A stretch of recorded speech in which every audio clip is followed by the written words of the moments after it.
What's up guys, Houndish here, and today we've got a pretty big update from Bungie regarding the Forsaken expansion, and this one comes in the form of This Week at Bungie. So they're going to talk about investment, how we're going to get powerful gear and upgrade our Guardians inside of Forsaken. This will include changes to the milestone system, new weekly challenges and rewards. They talk about the various power caps and how that will affect different activities, changes to the Nightfall Strike, as well as economy updates, changes to materials, currencies, tokens, things that we have right now, the faction rally inside of Season 4, as well as EVERVERSE inside of Season 4, bounties for EVERVERSE, which is pretty interesting. Triple Valor is coming back in the next couple of weeks. Guys, this is an absolutely huge update, so let's get straight into it.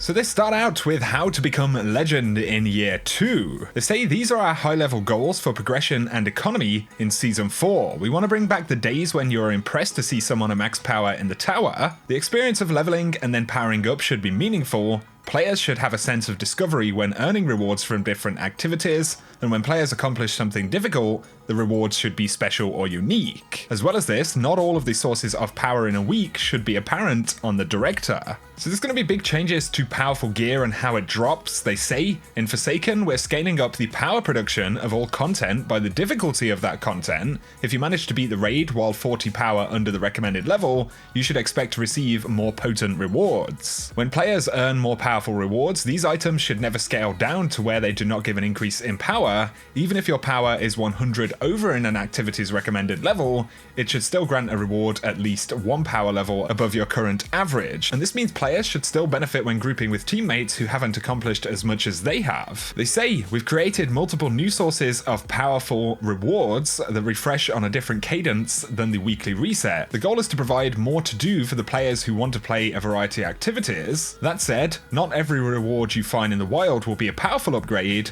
We don't want to spoil the entire journey to max power, so we're leaving it in the hands of players to discover the best ways to reach endgame and beyond when Forsaken is released. So of course that gives us a sense for some of the changes that we're going to see. Next though, they talk about milestones, and we actually see the new director for the game right here. So they say the milestone tray has been revamped in Forsaken and will now specifically show the most important non-repeatable quests for every player of Destiny 2. The campaign quests are a good example of this. Meanwhile, our world quests for destinations will now live in the pursuit section of your character inventory. Many milestones from year 1 have been converted to activity challenges, and these will continue to grant powerful rewards, but they will no longer be displayed in the milestone tray. When you access the director, you'll see the activity challenges in the tooltip of the associated activity. So we go from that director image right there to the quick play icon. We can see there is a weekly challenge. Complete the Crucible matches, so you need to complete 5 matches, and that will get you 1 powerful gear drop. And that is opposed to the typical call to arms milestone, but of course this will actually be present in a whole bunch of different content. Now though, they talk about activity changes. So they say the base strike playlist for Destiny 2 Forsaken players have been updated to feature difficulty selection and modifiers. Heroic strikes are being retired on August 28th with update 2.0. So for Forsaken players, the strike playlist has 3 difficulties to select from: power 300, power 4, and 500. Once you're 40 power over a given playlist, it will no longer appear as an option for you to select. This ensures a healthy matchmaking pool when players reach endgame power levels. The power 500 playlist will always be available. Strikes will have modifiers, but then for legacy players, the strike playlist matches the legacy playlist that is currently available in year 1, recommended power 200, and strikes will still have modifiers. They do add though that between the August 28th update and September 4th, modifiers will be unavailable for all strike playlists. Next though, they talk about Nightfalls. So the prestige difficulty is being retired, but the base difficulty for the Nightfall activity will increase. Additionally, players will have the ability to choose one of 3 Nightfall strikes each week. If there's a specific Nightfall unique reward that a given player is hunting for, this reduces the time they have to wait for that strike to be featured again. While having 3 options, players will only select the strikes for which they own the appropriate expansions. Legacy players will not be able to enable modifiers via the challenge card, and scoring will not be available for legacy players in the 270 power Nightfall. So we will be getting 3 different weekly Nightfalls every single week that you can choose from. Next though, for meditations, they say they are being retired and replaced with the Heroic Story playlist. New campaign missions will be featured at 500 power, while old campaign missions will be set at a power level relative to their release. This ensures legacy players can still enjoy story activities at their leisure. They say that Ikora Ray's Vanguard Research Reputation tokens will no longer be used as a currency after August 28th and will be removed from player inventories. The Legendary Parade gear will also no longer be available, so if you want it, get it before August 28th, so do bear in mind all of those tokens are going to go away. Next though, heroic adventures are being added to all destinations, so when that destination is the flashpoint, one adventure will be selected to be heroic per day, with the exception of Mercury and Mars, and those two destinations will function as they currently do.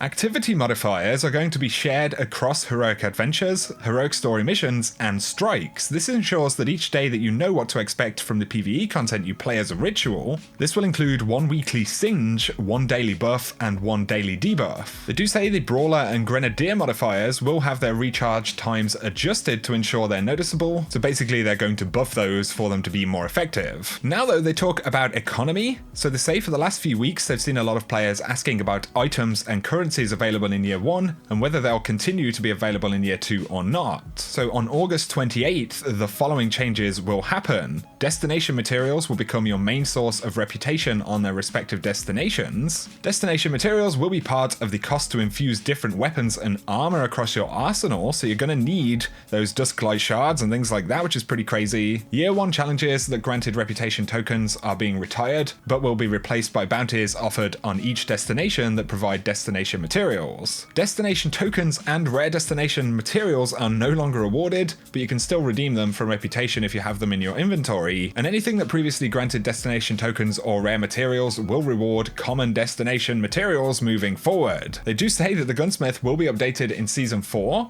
In Year 1, the vendor required 40 Gunsmith materials for 1 reputation package, and this is going to be increased to 100 Gunsmith materials, so they know that we're hoarding those materials, man. They're going to increase the cost to actually get engrams, which will probably be one of the primary sources for randomly rolled weapons. They do say Iron Banner, Vanguard, and Crucible tokens earned in Season 3 may be redeemed at their respective vendors in Season 4. Trials of the Nine will be on hiatus during Season 4, and its reputation tokens will not be redeemable. They do say, we have not determined whether the currency for Trials will be used when it returns, and do bear in mind they just said Trials will be on hiatus during Season 4, so that's actually the entirety of the season when Forsaken goes live by the sounds of it. And it looks like alongside the Crucible stuff we'll be getting in Forsaken, when Trials does return, there are going to be some pretty significant changes. They do point out that Iron Banner will be returning on Tuesday, August 14th, so that's next week. The game mode will be Control. We do have updated kind of capture zones with these Iron Temple fire pits, so that's going to be pretty interesting. But they talk about Iron Banner in Season 4, so they say Iron Banner will be updated to enable power level advantages like in the days of old. All players of D2, regardless of expansion ownership, can participate in Iron Banner events. Year 2 rewards featuring random rolls and compatibility with Year 2 modifications will also be available to all players. Players who acquire new power during their adventures in Forsaken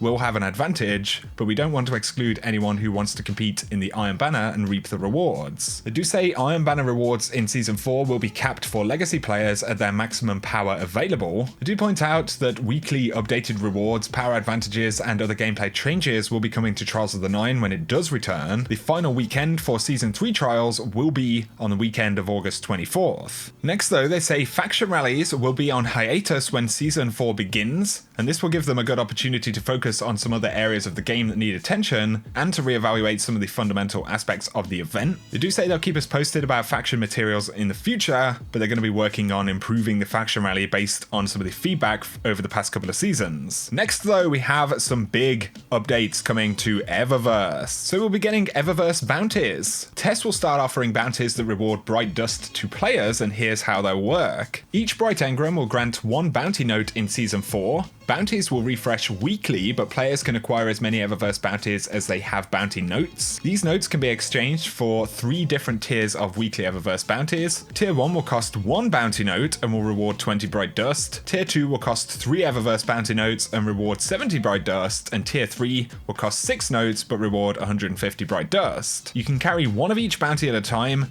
and they will expire 7 days after acquisition. So we're actually going to have Eververse bounties to earn Bright Dust, which is pretty bizarre. Let me know your thoughts about that. They say the Prismatic Matrix returns in Season 4, and they do plan to keep it live for the entirety of Season 4, with the Prismatic Facet now being obtained from a special Tier 1 Eververse bounty. They do say that items will be added to collections that you get from Eververse. The new Bright Engram will contain new legendary weapon ornaments. These are unlocked account-wide like all other ornaments in the game. A new Ghost Projections category will also be added to Bright Engrams. This account unlockable item permits players to put a holographic projection badge above their ghost. The badge is only visible when a player has their ghost deployed for navigation mode, and weapon and armor mods will no longer be dropping from Bright Engrams. Players will receive bounty notes in their place. So we do see the image right here. We can see the ghost with that holograph above it, which is pretty interesting. They do say though that with the addition of random perks on armor, they've made some changes to how perks are applied to Eververse armor. Eververse armor acquired from Bright Engrams will have random perks when rewarded.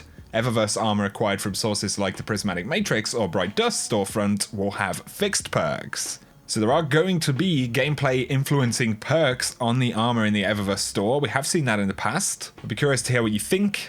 They do say that Bright Engrams will not be earned until we hit the new level cap, so just like when D2 launched in vanilla last year. But that is the bulk of the coverage for this week, guys, regarding Forsaken. Plenty of stuff in there. I'd love to hear your thoughts on any of it down below. Of course, there's a lot of stuff that we've actually broke down. To mention some updates for Destiny 2 before Forsaken, we will be getting a double Valor week inside of the Crucible, and that'll start at 10 AM PDT on August 10th. And will end on August 17th. There will then be a triple Valor weekend on August 17th to August 21st, and then another double Valor weekend from the 24th of August up until the 28th. And this will also be happening while the Iron Banner is live, and Valor now is counted in the Iron Banner, so plenty of opportunity here to actually progress, level up, reset your rank and all that kind of stuff. So that's something to look forward to. But guys, that is going to summarize the video for today. If you want to keep up to date with any of the other coverage, changes to weapons, the new trailers, you can check out my recent videos.